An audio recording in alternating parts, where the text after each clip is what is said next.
ஒருவருடைய கையை பார்க்குறோம், ஒரு வேலை செய்கிறாரு, அடுத்த வேலைக்கு போவாரா அப்படிங்கிறது, அதாவது ஒரு வேலையை செஞ்சுக்கிட்டு இருக்காரு கொஞ்ச நாள், அதை விட்டுட்டு அடுத்த வேலைக்கு மாறுவாரான்னு ஈஸியாக கையை பார்த்தோன்னா கண்டுபிடிக்க முடியுமானா முடியும். எப்படி இருந்தால் முடியும்? இந்த விதி ரேகை தான் எல்லாத்துக்கும் காரணம். இப்போ விதி ரேகை இந்த இடத்துல இருந்து இப்படி ஸ்டார்ட் ஆகி போயிட்டே இருக்கு. இந்த இடத்துல நின்று போயிருக்கு சார். இந்த இடத்துல நிற்கலாம், கொஞ்சம் மேலே கூட போய் நிற்கலாம். நின்று இன்னொரு விதி ரேகை இன்னும் கொஞ்சம் தள்ளி இப்படி ஆரம்பிச்சு இப்படி போகுதுன்னு வச்சுங்க. அப்ப 30 வயசு வரைக்கும் ஒரு வேலை செஞ்சிருப்பாரு. 30 வயசு வரைக்கும் ஒரு வேலையில இருந்திருப்பாரு.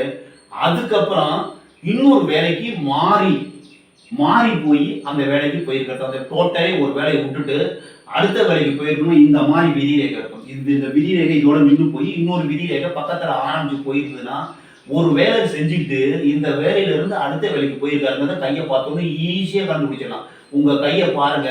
இப்போ ஒரு சில பேர் ஒரு வேலை செஞ்சுட்டு இருப்பாங்க.